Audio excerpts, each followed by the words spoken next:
Hello friends, आपल्या सर्वांची आवडती मालिका बाई तुझा आशीर्वाद या मालिकेच्या आजच्या सोमवार 25 मेच्या एपिसोडमध्ये एकानंतर एक जबरदस्त ट्विस्ट आले आहेत. फ्रेंड्स, शेवटी अवनीने हिम्मत करून घर सोडलंय आणि राजाबरोबर ती घर सोडून पळून गेली आहे. पण ही गोष्ट चक्क विवानला समजली. विवानने महेशला कॉल केला आणि त्याला सांगितलं की अवनी घरात नाही आहे. त्यामुळे सगळ्यांना जबर धक्का बसला आणि मग सगळेजण अवनीच्या रूममध्ये गेले. तर अवनीने एक चिठ्ठी लिहिली आहे आणि यात स्पष्ट लिहिलं आहे की मी माझी स्वप्न पूर्ण करायला चालली आहे. त्यामुळे अवनीच्या बाबांना जबर धक्का बसला आहे. अवनीची आई महेश, स्वाती यांचा कोणाचाच विश्वास बसत नाही आहे की अवनी घर सोडून पळून गेली आहे. मग अवनी खरंच तिची स्वप्न पूर्ण करणार की तिचं नशीब तिला दांगट परिवाराच्या घरची सून म्हणून घेऊन जाणार? फ्रेंड्स, हे सगळं नेमकं घडलं तरी कसं हे जाणून घेण्यासाठी हा व्हिडिओ शेवटपर्यंत नक्की पहा. आजच्या एपिसोडच्या सुरुवातीलाच स्वाती ही अवनीला समजवण्याचा प्रयत्न करते. अवनी, मी तर या घरची सून आहे, मी काहीच करू शकत नाही. तुला माहिती आहे ना, एकदा बाबांनी जे ठरवलं ते ठरवलं, तेच होणार, तसंच होणार. मी तुला का सांगते, तू तर या घरची मुलगी आहे, मी सून आहे. मी आत्ता आली आहे, पण तुला तर हे माहीतच असेल ना. अवनी म्हणते, खरं आहे तुझं, बाबांनी जे ठरवलं ते ठरवलं. त्यांच्या निर्णयासमोर माझी स्वप्न, माझं करिअर यांना काहीच महत्त्व नाही आहे. स्वाती अवनीला समजवण्याचा प्रयत्न करते. लग्नानंतर तुला काही प्रॉब्लेम आला ना तरी मला कॉल कर, मी नेहमी तुझी मदत करेल आणि सगळं पॉझिटिव्ह होईल, सगळं चांगलं होईल. फक्त तू चांगला विचार कर, टेन्शन घेऊ नको. पण अवनीला हे लग्नच करायचं नसतं, तिने पळून जायचं ठरवलं आहे. त्यामुळे ती काहीच रिॲक्शन देत नाही. स्वाती जाऊ लागते, पण क्षणभर थांबते आणि अवनीला घट्ट मिठी मारते. रडू लागते. अवनीलासुद्धा वाईट वाटतं, पण आता अवनीसाठी या कोणत्याच गोष्टीचं महत्त्व नसतं, कारण तिने पळून जायचं ठरवलं आहे. स्वाती गेल्यानंतर अवनी दरवाजा लावून घेते आणि आपल्या वॉर्डरोबमध्ये जाते. तेथे जाऊन ती बॅग आणते आणि मग आपली बॅग भरत असते. बॅगमध्ये ती आपली सगळी सर्टिफिकेट्स, मेडल्स भरते. त्यानंतर तिला बाबांबरोबरचा फोटो दिसतो. या फोटोकडे पाहून ती खूप इमोशनल होते. ती हा फोटोसुद्धा बॅगमध्ये टाकते आणि मग बॅग भरल्यानंतर ती क्षणभर सुटकेचा निश्वास सोडते की एक गोष्ट, एक काम तर करून झालं आहे. आणि ती लगेच राजाला कॉल करते. राजा फोन उचलतो. अवनी त्याला सांगते, मी बॅग भरली आहे, मी ती बॅग तुला आणून देते. तर राजा म्हणतो, आत्ता कुठे आणून देताय, येथे बाहेर खूप लोक आहेत, उगाच संशय यायचा. तर अवनी विचारते, खरंच खूप लोक आहे का? राजा म्हणतो, हो. अवनी म्हणते, ठीक आहे, मी घराच्या मागच्या दरवाजाने मागच्या बाजूला येते, तू तेथे ये, मी तुला बॅग देते. राजा म्हणतो, ठीक आहे. तो फोन कट करून घराच्या मागच्या बाजूला जातो. अवनी ही बॅग पाठीला लावते आणि बाहेर जायचा निर्णय घेते. दरवाजा उघडते तर लोकांची रेलचेल सुरूच असते. अवनी ही कशीबशी आपल्या रूम बाहेर पडते. जिन्यावर असते तर तेवढ्यात तिला महेश हा घराच्या बाहेर जाताना दिसतो. अवनी घाबरून लपून बसते, परत खाली येते. पण तेवढ्यात काही नातेवाईक, काही बायका अवनी समोरून जातात. त्यामुळे अवनी आणखीनच घाबरते आणि बॅग ही आपल्या मागे लपून ठेवते. या बायका अवनीची चौकशी करतात, कशी आहेस, काय आहेस? अवनी त्यांना उत्तर देते, हो हो म्हणते. या बायका निघून गेल्यानंतर अवनी ही जिन्यावरून खाली येते आणि कुणीच नाही आहे ही संधी पाहून पळून जाते. पण त्याच वेळेस राजा हा घराच्या मागच्या बाजूस येतो. तर एक माणूस तेथे फुलांच्या माळा लावत असतो आणि एक वॉचमॅन तिथे चहा पीत बसलेला असतो. अवनी घराबाहेर निघते तर राजा लगेच वॉचमॅनला म्हणतो, ओ चहा पिताय का? अवनी ही घरामध्ये जाऊन लपते. राजा या माळा लावणाऱ्याला सांगतो, ए दत्ता, तुला ते अश्विननी बोलवलं, जाय लवकर, चल, ओरडेल तो, खूप काम बाकी आहे, साहेब चिडतील परत. दत्ता निघून जातो. मग राजा हा वॉचमॅनला म्हणतो, काय वॉचमॅन साहेब, पहा तुमचा शर्ट किती खराब झाला आहे, एवढा खराब शर्ट कोण ड्युटीवर घालतं का? आणि तो या वॉचमॅनला बोलण्यात गुंतवतो. या संधीचा फायदा घेऊन अवनी ही घराच्या मागच्या बाजूस निघून जाते. राजा म्हणतो, ओ पापा, ते कोण येतं आहे आतमध्ये, परवानगी नाही, साहेब बोलतील. आणि तो वॉचमॅनला सुद्धा तेथून जायला सांगतो.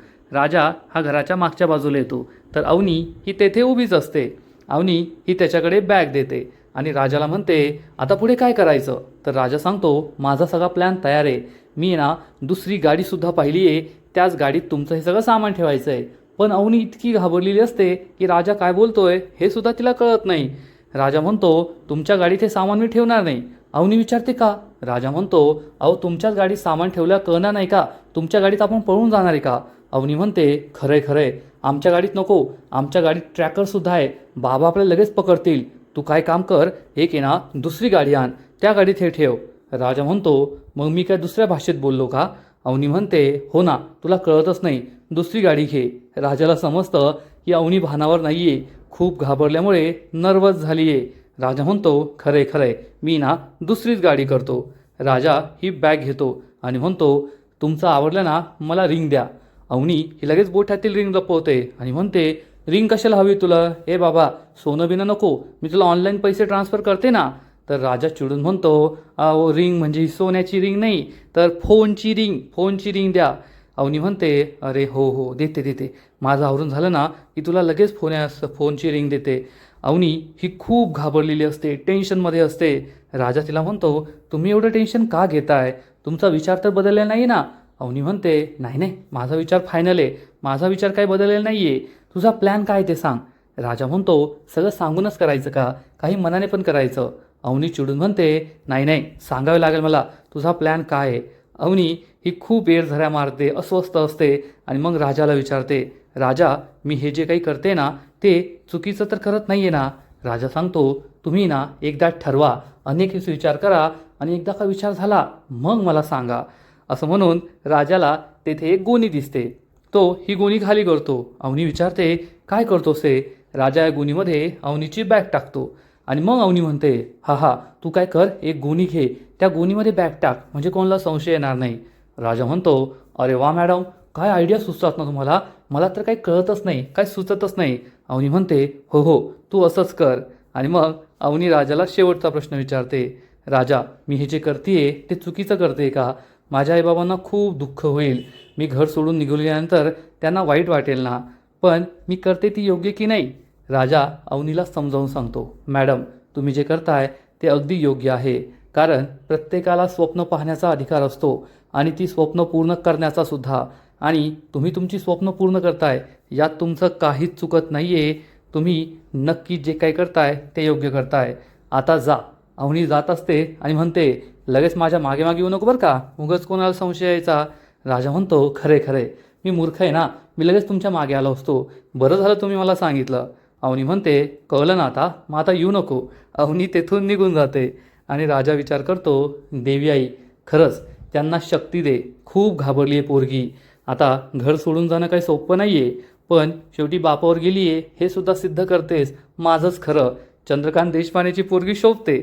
असा विचार करून राजा हे पोतं पाठीवर घेतो आणि जात असतो. तेवढ्यात दत्ता, तो माळावाला दत्ता तेथे येतो आणि म्हणतो, काय राजादा, मला तर कोणी काही सांगितलंच नाही, त्या अश्विनदानी बोललंच नव्हतं. तर राजा म्हणतो, नव्हतं बोलवलं? अरे काय यार, खोटं बोलतोय तो, थांब मी त्याला जाऊन विचारतो. असं म्हणून राजा जाऊ लागतो. तर दत्ता विचारतो, या पिशवीत काय आहे? राजा म्हणतो, कोणत्या पिशवीत? या का? अरे किती कचरा करून ठेवला, म्हणजे आता ड्रायव्हरने कचरा साफ करायचा, मग गाडी कोणी चालवायची? सगळी कामं मला सांगतात, चल जा तेवढा कचरा साफ करून ये. असं म्हणून राजा हा दत्ताला कचरा साफ करायला पाठवतो आणि तेथून गायब होतो. पाहता पाहता रात्र होते आणि इकडे राजाच्या घरी सगळेजण झोपण्याची तयारी करत असतात. धन्या हा पाण्याला म्हणतो, पाण्यादा, जर आपण राजादाची मदत केली असती तर काय झालं असतं एव्हाना, सांग बरं. पाण्या विचारतो, काय झालं असतं? धन्या सांगतो, आत्तापर्यंत आपल्या घराला बाईचा आशीर्वाद मिळाला असता, आपल्या घरात सून आली असती, राजादाचं लग्न झालं असतं, पण या यशोदामुळे काहीच घडलं नाही. यशोदा चिडून म्हणतो, ए गुपचूप झोपा ना, काय फालतूची बडबड करताय? तर धन्या म्हणतो, झोपायचीच तयारी करतोय, झोपताना पॉझिटिव्ह विचार केला ना की मग सगळं चांगलं होतं, म्हणून करतोय, आणि घरात हॅपीनेस हवा की नाही? तर पाण्या म्हणतो, अरे वा धन्या, काय भारी बोलला रे तू, हॅपीनेस, अरे पण ते आपल्या घरचं चालतं दुलतं हॅपीनेस कुठे? अरे अण्णा कुठे, अण्णा? धन्या म्हणतो, अरे हो, अण्णा अजून घरी आलेच नाही. पाण्या म्हणतो, अरे मग आपण त्यांचे पोरं आहे ना, आपलं कर्तव्य आहे, ते जेथे कुठे असतील तेथून त्यांना घेऊन यायचं. चल चल, आपण त्यांना घेऊन येऊ. म्हणजे या दोघांचा प्लॅन धोंडी अण्णाला आणण्याचा नाही, तर राजादाला मदत करण्याचा असतो. हे दोघे बाहेर जाणार. तेवढ्यात यशोदा त्यांना थांबवतो आणि म्हणतो, ए थांबा, धोंडी अण्णाला आणायचं आहे ना, मी आणेल, तुम्ही जायची काही गरज नाही आहे. पाण्या म्हणतो, अरे आपले धोंडी अण्णा आहे, माणूस कुठे पिऊन बिन पडला असेल तर घेऊन यायला पाहिजे ना. यशोदा म्हणतो, तेच सांगतोय, तुम्ही आणायची गरज नाही आहे, मी घेऊन येतो, तुम्ही गुमान घरच बसायचं. असं म्हणून तो या दोघांना घरात बसायला सांगतो आणि बाहेर येतो. तो फोन लावणार इतक्यात धोंडियांना कसे बसे हलत डुलत सायकल चालवत घरी पोहोचतात. पण ते खाली पडणार इतक्यात यशोदा त्यांना सावरतो. सुलवात्या आणि दत्ता हे दोघे घराच्या अंगणात उभे राहून या घराकडे पाहतच असतात. आणि यशोदा आणि धोंडियांनाची ही अवस्था पाहून त्यांना काही हसू आवरत नाही. दत्ता म्हणतो, पाहिलं का ते प्याताड.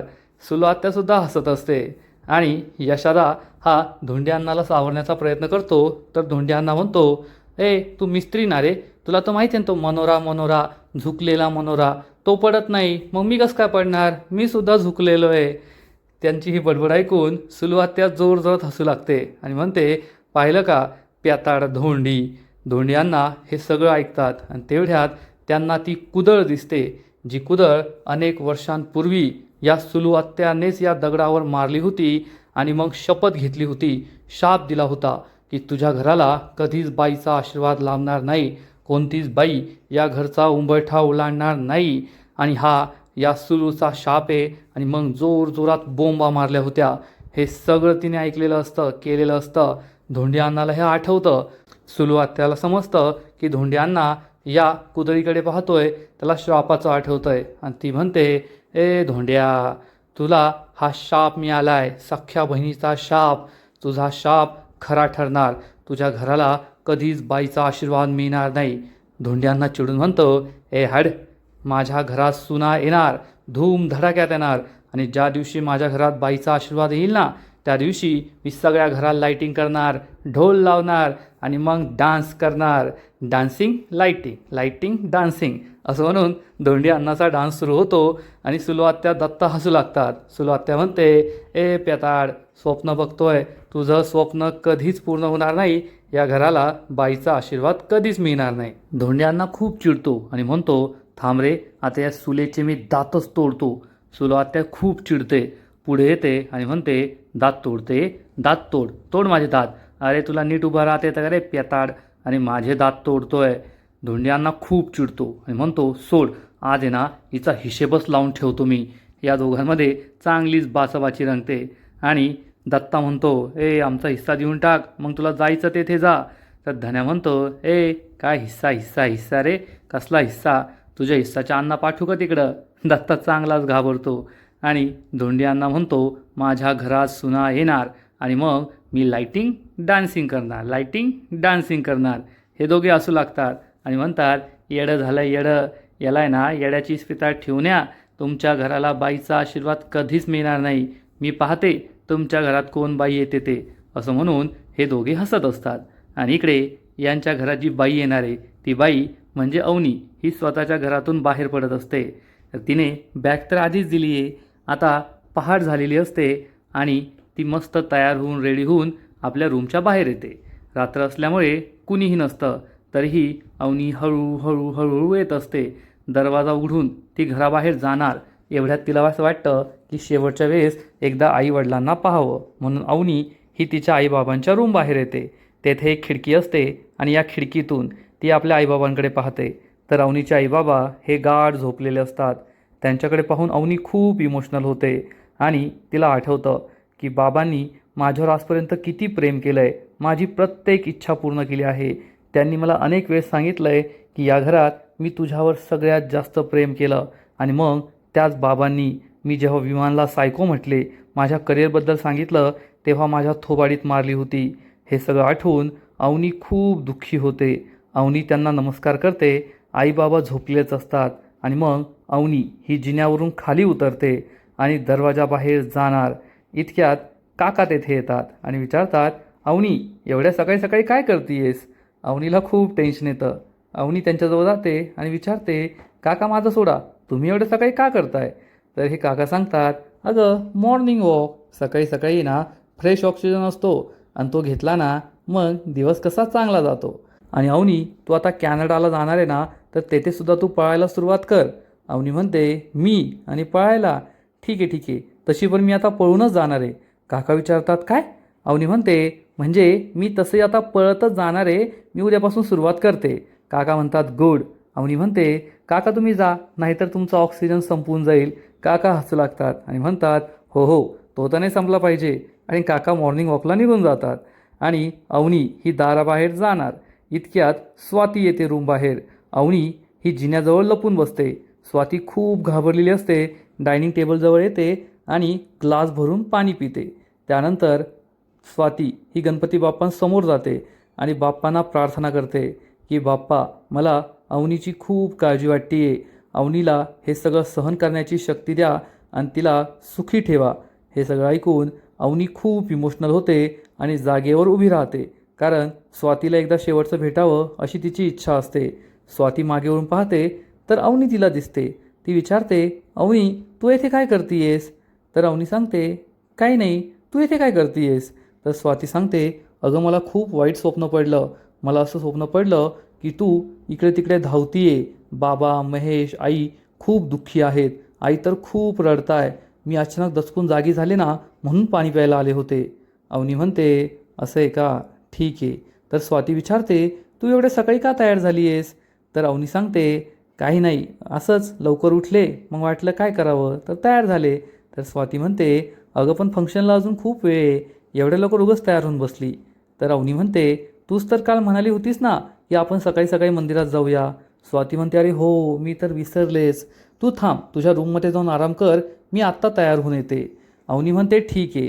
आणि अवनी ही स्वातीला घट्ट मिठी मारते. स्वातीलाही आनंद होतो. अवनी म्हणते, ठीक आहे मी रूममध्ये. अवनी ही रूमकडे जात असते. स्वाती तिच्या रूममध्ये निघून जाते. अवनी या संधीचा फायदा घेते आणि जिन्यावरून परत खाली उतरते आणि गणपती बाप्पांना प्रार्थना करते, बाप्पा, मी हे घर सोडून चालली आहे, पण माझ्याकडे दुसरा कोणताही पर्याय नव्हता. तुम्ही आईबाबांची काळजी घ्या आणि सगळं चांगलं होऊ द्या. मला माझी स्वप्न पूर्ण करण्याची ताकद द्या, अशी प्रार्थना करून अवनी ही घराबाहेर पडते. आणि आजचा एपिसोड येथेच संपतो. फ्रेंड्स, बाई तुझा आशीर्वाद या मालिकेचा आजचा एपिसोड खूप भारी होता. अवनीने आता खूप मोठा निर्णय घेतला आहे घर सोडून जाण्याचा, कारण तिला विवांशी लग्न करायचं नाही आहे. तिला तिची स्वप्न पूर्ण करायची आहेत आणि याच निर्णयामुळे आता ती राजाबरोबर घर सोडून पळून जाणार आहे. मग आता तिचं हे पळून जाणं यशस्वी होतं, ती परत देशमानेंच्या घरात येते की मग दांगटांच्या घराची सून बनून जाते, हे सगळं पाहायला खूप इंटरेस्टिंग आहे, खूप मजा येणार आहे. तर फ्रेंड्स, तुम्हालासुद्धा बाई तुझा आशीर्वाद ही मालिका आवडते का? नक्कीच कमेंट करून सांगा. या मालिकेचा आजचा भाग तर भारी होता, पण पुढील भाग आणखीन इंटरेस्टिंग असणार आहे. आणखीन मोठा ट्विस्ट या मालिकेत येणार आहे. मग नेमकं घडणार तरी काय? तर पुढील एपिसोडमध्ये आपण पाहू. शेवटी अवनी ही घरातून बाहेर पडणार, गाडीत बसणार आणि राजा तिला घेऊन जात असेल, पण अवनी शेवटच्या वेळेस आपल्या घराकडे पाहणार. ती खूप इमोशनल होईल, पण स्वप्न पूर्ण करायचे असतील तर घर सोडावंच लागेल या विचाराने ती राजाबरोबर जायला तयार झाली आहे. आणि इकडे विवानला काय माहीत कसं कळलं, पण विवान हा चक्क महेशला कॉल करणार आणि त्याला सांगणार की अवनी घरात नाही आहे. तर महेश म्हणेल, हे काय बोलतोयस तू? अवनी घरातच आहे, असेल तिच्या रूममध्ये. तर हा बॉक्सर म्हणेल, अरे नाही रे बाबा, अवनी नाही आहे तिच्या रूममध्ये, तू जाऊन चेक कर. आणि महेश हा काही चेक करणार.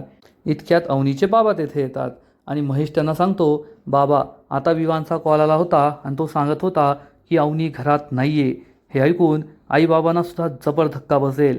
मग महेश, स्वाती, आईबाबा सगळे अवनीच्या रूममध्ये येतील आणि तेथे स्वातीला एक चिठ्ठी सापडणार, ज्या चिठ्ठीमध्ये असं लिहिलेलं असेल की मी खूप वेळा तुम्हाला सांगण्याचा प्रयत्न केला, पण तुम्ही माझं काही ऐकूनच घेतलं नाही आणि मला माझी स्वप्न पूर्ण करणं जास्त महत्त्वाचं आहे, म्हणून मी हे घर सोडून चालली आहे माझं पुढचं शिक्षण, माझी स्वप्न पूर्ण करण्यासाठी.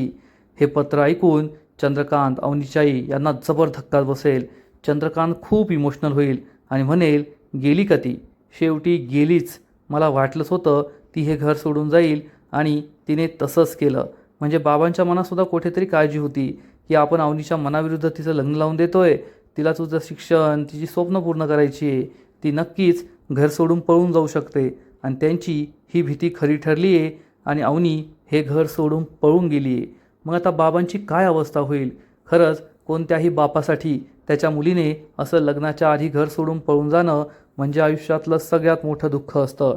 त्यात चंद्रकांतसारखा माणूस, ज्याच्यासाठी त्याच्या घराची इब्रत, अब्रू, घराचा मान, प्रतिष्ठा हे खूप महत्त्वाचं आहे, अशा माणसासाठी तर हा सगळ्यात मोठा धक्का आहे. मग चंद्रकांत हा धक्का कसा पचवू शकणार? चंद्रकांत हा अवनीला शोधणार का? आणि हाच या मालिकेतला खूप मोठा ट्विस्ट असेल. कारण जर अवनी ही खरंच आपल्या राजाबरोबर पुण्याला निघून गेली, तेथे प्रेझेंटेशन दिलं, मग सिंगापूरला गेली, तर राजा आणि अवनीचं लग्न होणं शक्यच नाही आहे. कारण अवनीच्या तर मनी ध्यानी असं काहीच नाही आहे. राजाला अवनी आवडते, पण ती चंद्र आहे आणि मी जमीन, मी तिला कधीच स्पर्श करू शकत नाही हे राजाला माहिती आहे. त्यामुळे राजा तसला काही विचार करत नाही आहे. पण शेवटी नशिबाने ठरवलेलं असलं की काहीही होऊ शकतं. तसंच राजा आणि अवनीबरोबर होणार आहे. हे दोघे पुण्याला पोहोचण्याऐवजी चक्क स्वतःच्या घरी पोहोचतील, राजाच्या घरी पोहोचतील आणि त्यावेळेस या दोघांचं लग्न झालेलं असेल. मग हे सगळं नेमकं घडणार तरी कसं? हे जाणून घेण्यासाठी व्हिडिओला लाईक करा, शेअर करा, चॅनलला सबस्क्राईब करून बेल आयकॉनवर क्लिक करा. म्हणजे बाई तुझा आशीर्वाद या मालिकेचे असेच नवीन नवीन एपिसोड, नवीन नवीन अपडेट सर्वात आधी तुम्हाला पाहायला मिळतील. खूप खूप खूप धन्यवाद.